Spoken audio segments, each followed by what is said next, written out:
clean air, clean water, open spaces, these should once again be the birthright of every American. Richard Nixon. As the 20th century drew to a close, America was grappling with many different issues at home and abroad. The Cold War lingered on with the Soviet Union, and the 1970s saw many new political activist groups push for change in regards to several things, including the state of the environment. The 1980s would see advances in technology around the globe, and as the United States prepared to enter the 21st century, the national parks would be subject to a climate that was increasingly becoming polluted through various means.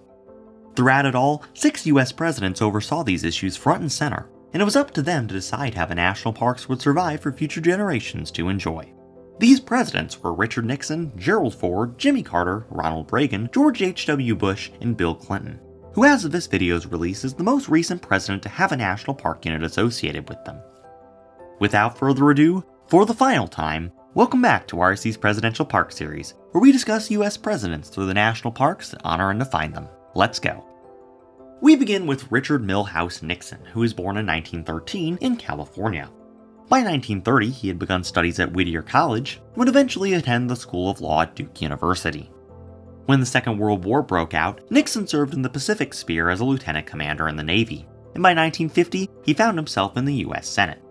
It was not long before presidential candidate Dwight Eisenhower asked him to run as his vice president, and Nixon accepted, ascending to the office upon Eisenhower's victory. Nixon tried running for the presidency himself in 1960, only to lose to John F. Kennedy. Running again in 1968, Nixon was successful in being elected to the presidency. As president, Nixon would oversee gradual reduction of troops in the Vietnam War, and by the end of March 1973, US military involvement had officially concluded. In 1969, the world got to witness the first humans to land on the moon, Neil Armstrong and Buzz Aldrin. And that same year, the Volunteers in Parks Act passed.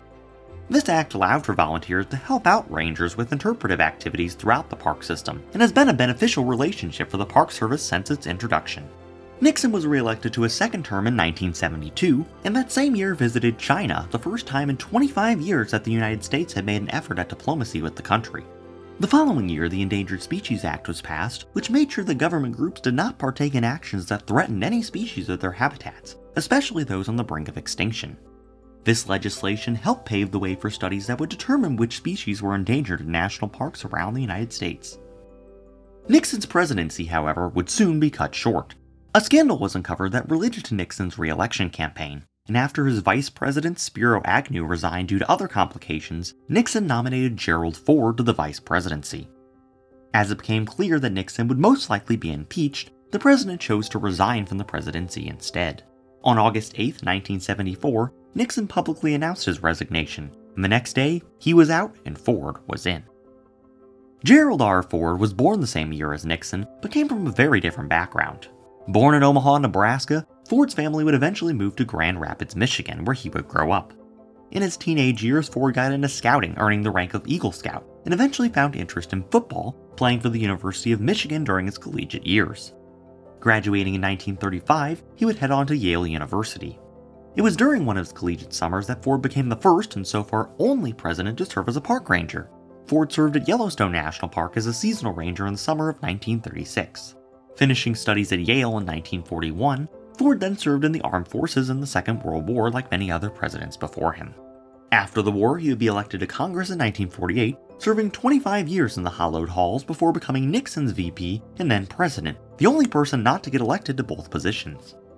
During his presidency, Ford had to deal with an economic recession, but was also able to sign into law legislation that created 18 new National Park Service units, including land that would eventually become Cuyahoga Valley National Park and Valley Forge National Historical Park, where America's future first president was tested during the Revolutionary War. By 1976, however, as America celebrated its bicentennial, the nation was looking for a new leader, and although Ford won his party's nomination, it would be Jimmy Carter who would ultimately prevail and become the nation's 39th president.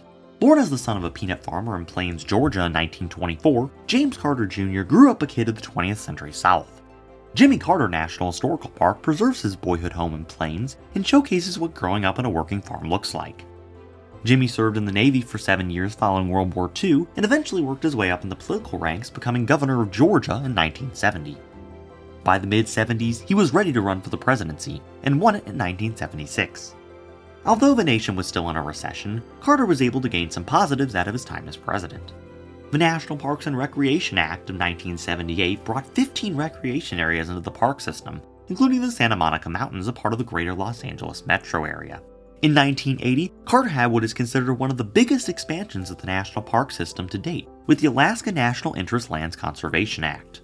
More than 47 million acres of land in the last frontier were added to the national parks, and many national monuments became national parks and preserves, including the system's current largest park, Wrangell St. Elias. Unfortunately for Carter, his presidency would end with a crisis. In Iran, more than 50 Americans were detained in the country, held hostage for over a year. This, along with the continuing recession, allowed Carter's opponent in the 1980 election, Ronald Reagan, to win the presidency, with the hostages finally being released on the day Carter left office. Reagan was born in 1911 in Illinois, and took a bit of an unconventional path to the presidency. When he graduated from college, instead of pursuing a career in politics, he took up announcing sports on the radio. By the 1930s, Reagan had moved out west to California, entering Hollywood and starring in various films during the following 2 decades. By 1966, however, he had gotten involved in political activities, being elected governor of California. Eventually being nominated for the presidency in 1980, and due to the aforementioned issues from the Ford and Carter administrations, he won the presidency in an electoral college landslide. Reagan did not have too much involvement with the national parks during his presidency, choosing to focus on stimulating the economy and achieving peace through strength abroad. As his presidency concluded, having been elected to 2 terms, he did sign legislation that would eventually lead to the creation of a national park in the territory of American Samoa, and the administration also pushed for increases in entrance fees at certain parks, which would help provide some funding for repairs in parks that needed them. Following Reagan was his vice president, George Herbert Walker Bush, who ran for president in 1988 as the 22nd Amendment barred Reagan from running again. Bush was born in Massachusetts in 1924, eventually enlisting in the Army when he was 18. Flying 58 combat missions during the Second World War, Bush understood the grittiness of conflict from a young age. After the war, he attended Yale University, and eventually moved to Texas, getting elected to the House of Representatives there. By 1980, he had thrown his hat in the ring for the presidency, running against Reagan in the primaries, but ultimately teaming up with him to serve as his vice president for 8 years, before getting his chance to run for and win the presidency for himself. Bush's presidency saw the end of the Cold War with the Soviet Union, which became the Russian Federation in 1991, that had been raging on for half a century. Bush also helped the national parks during his time in office, breaking ground for the Korean War Memorial in the nation's capital, and adding over 100,000 acres to the Florida Everglades. He ran for re-election in 1992, but lost to Democrat Bill Clinton. And so we come to William Jefferson Clinton, the most recent president to have a national park unit directly associated with them. That park unit is the President William Jefferson Clinton Birthplace Home National Historic Site, located in Hope, Arkansas, where Clinton was born in 1946. An excellent saxophonist, Bill considered being a musician before meeting President Kennedy, with public service calling to him instead. Getting a law degree from Yale in 1973, he married a fellow graduate, Hillary Rodham, who would go on to serve as his first lady and later become a presidential candidate in her own right. Clinton became Arkansas's Attorney General in 1976 and governor 2 years later. He would be governor when he announced his candidacy for president in the 1992 election and went on to defeat incumbent George H.W. Bush and independent Ross Perot. The Clinton years of the 1990s saw continued economic success in America, and both Clinton and Vice President Al Gore made concerted efforts to protect our national parks, as well as establish several new monuments in the western United States. Gore would go on to run for president in 2000, and despite his loss in that election, he would continue to advocate for action on critical 21st century issues such as climate change. Today, the presidents continue to have an evolving relationship with the national park system. Several national parks have been created since 2000, including Great Sand Dunes under George W. Bush, Pinnacles through President Obama, and White Sands during the Trump administration. As we move into the future, it's important to watch what presidents say and do in regards to the national parks. These protected places preserve our past, showcase our present, and provide a model for our future. And as you have now seen, the highest office in the land, the president, has the ability to change, and hopefully improve, the national parks forever. Thanks for coming along with us as we explored the story of America's presidents. It was a fascinating journey to undertake, and we hope you can use these videos as a reference or a jumping off point for your own research into the United States' past. However, for this series, this has been RAC Adventures, signing off on Presidential Parks.